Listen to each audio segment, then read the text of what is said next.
Welcome back to another video. Today we're in the Open Great League running an ABA team. We are running the Giratina Registeel Guzzlord. Here we have an unfavorable matchup here. This is a fairy type, which is super effective against the Giratina, but this Giratina is able to fight back just a little bit, just a tad.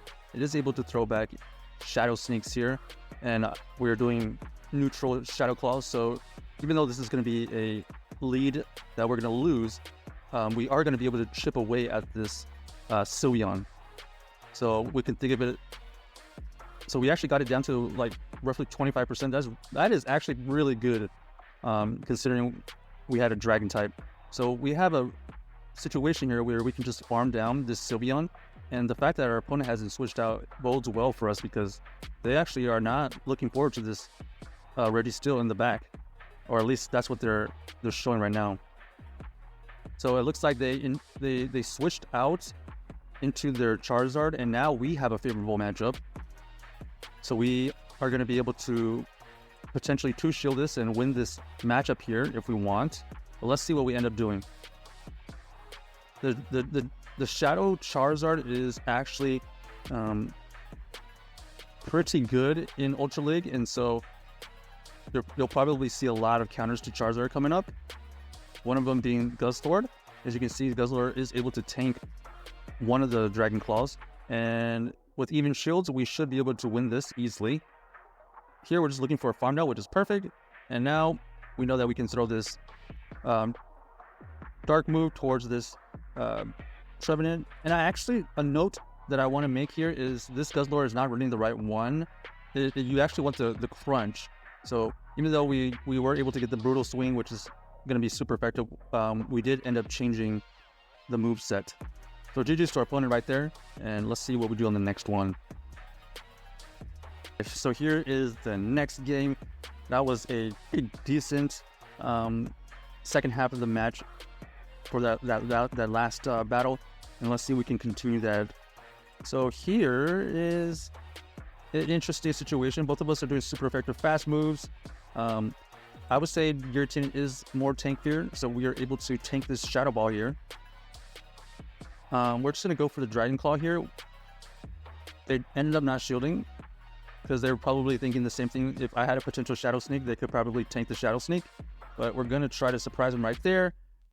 They're still going to be able to tank it, and we end up actually shielding a Surf, unfortunately, but we are able to farm down, which is the second best scenario. And there's that Charizard again. We are going to be able to get this Dragon Claw off. A shadowed Charizard in Ultra League is becoming more and more just common. It's just so good. If we can get an energy advantage, it just wrecks havoc. So once again, we were able to take that first Dragon Claw. We are able to take another Shadow Dragon Claw, and now we're just gonna use our own Dragon Claw to either get the last shield or make them or take them out. But they switch out into their Cresselia, and we actually have the best case scenario for us. We are gonna be throwing this Zap Cannon, and we're just gonna be throwing a ton of Zap Cannons towards these Cresselias. This Cresselia has no moves that are going to be super effective against this Registeel, so we're not shielding anything at this point. We want to try to see if we can either come out with a bunch of energy towards that Charizard or just take out this Cresselia. And it looks like our opponent throws the move as we anticipated. We did end up catching that Blast Burn, which is huge, and now we're just going to be able to farm down. Or we're going to throw a move because we're going to get way over 100 energy.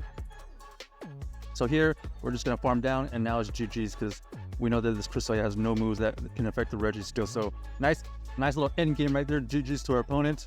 I guess if I didn't catch that Blast Burn against that Charizard, that probably was our only win con. So let's see what we can do here. Oh, Shadow Dragonite is a problem. Shadow Dragonite is doing a ton of damage, and it does beat the Giratina in our own Guzzlord, so we gotta do our best to try to whittle this Dragonite down. Our opponent here is trying to keep this Dragonite alive as much as possible.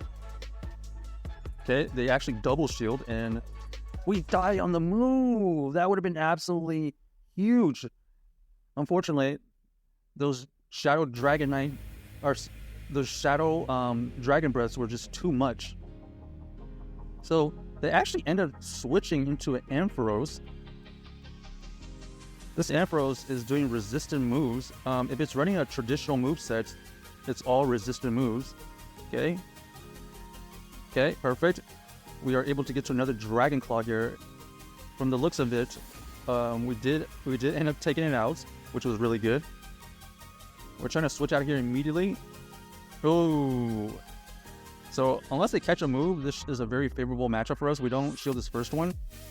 We are able to tank that Shadow Ball. We also know that they potentially could catch a move, so we're trying to be very careful coming up here.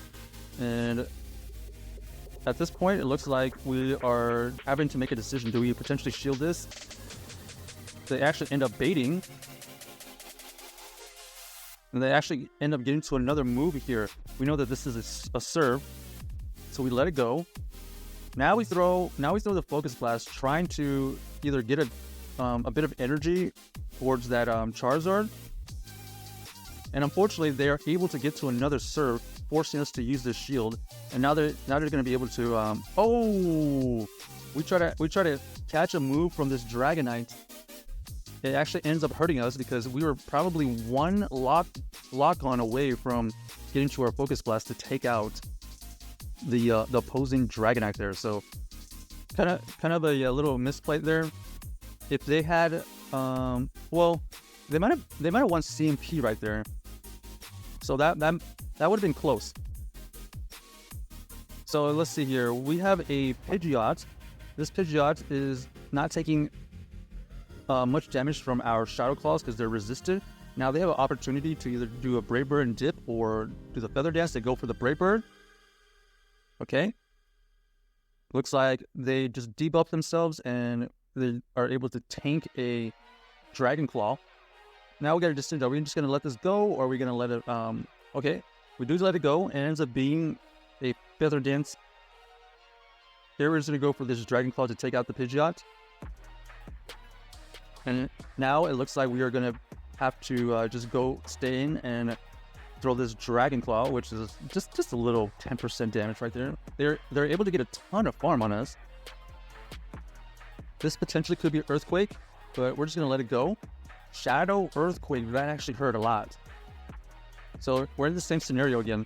We know that they have the Swampert in the back, and we have the Registeel that does not want to see that Shadow Swampert. So we're going to try to take out this Cresselia as soon as possible, or at least get it low enough. Both of these Pokemon are quite tanky, so there is an opportunity for our opponent to switch out, potentially after some shields. So we keep on going Zap Cannons here. Will we get a debuff? And finally, we get the debuff right there. Not that it matters too much, but we especially don't have to shield now. Our opponent decides to switch out. It is going to be able to get to their moves way faster than I am. So we're trying to do our best to throw on ideal timing. But our opponent is just able to get to a ton of these Hydro Cannons. And a little bit unlucky right there. How does it survive as a Shadow Swampert, that extra Dragon Tail? That was actually really unfortunate for us. We had to try to farm down. They were just able to Hydro Cannon their way through that situation. Here, even though we lost all that energy on that Guzzlord, we still have a chance because this Cresselia is not doing much damage to us. At least we are doing some good lock-on damage, and we're able to force out shields because they know that one charge move will be able to take out. If you notice, the little game timer is coming up. This is going to come down to who has more health relative to their total health, a percentage. So we actually end up winning that right there because of the end game tiebreaker. So if you end up with a timeout in a match, it ends up going to the player whose Pokemon has the highest percentage relative to its full health. So we actually win that by timeout. That is possibly a strategy people take, is the timeout strategy, but it definitely takes a while for the games to go through. It just happened to play out like that. All right, so we have a Giratina mirror match here. It looks like we are not winning CMP. So unfortunately for us, our Giratina is a little bit more bulkier than theirs, apparently, because they have a higher attack. It looks like we either try to catch a move, or we just let this go, and then we try to farm down. I mean, there is two lines of thinking. We can always, like I said, just try to catch a move because we know that we're going to lose CMP, and force out the switch out and switch lock ourselves, or we just come in with our Guzzlord here. And so it looks like right now the decision is correct, because we actually draw out. Oh, I was going to say we actually draw out the Swampert, which is really not good for us. We actually don't want to see the Charizard as well. Okay, we try to catch a Dragon Claw. Okay, perfect. So because they didn't throw a Blast Burn right there, we're going to be able to survive this Blast Burn. So far, we know that they have this Charizard plus that Swampert in the back still. Here, we're just going to throw any charge move. At this point, they're not going to shield. Okay, I lied. It looks like they're going to preserve that. I would have thought they would have saved the shield for their Swampert. But I guess they decided otherwise. Okay, so it looks like they switch out and come back in with their Swampert. But we're in the same scenario here, where will they be able to get to these Hydro Cannons faster than I can farm them down? And it looks like that is not going to be the case. So GG's to our opponent right there. Unfortunate ending. Check out this team. Let us know if you enjoyed it.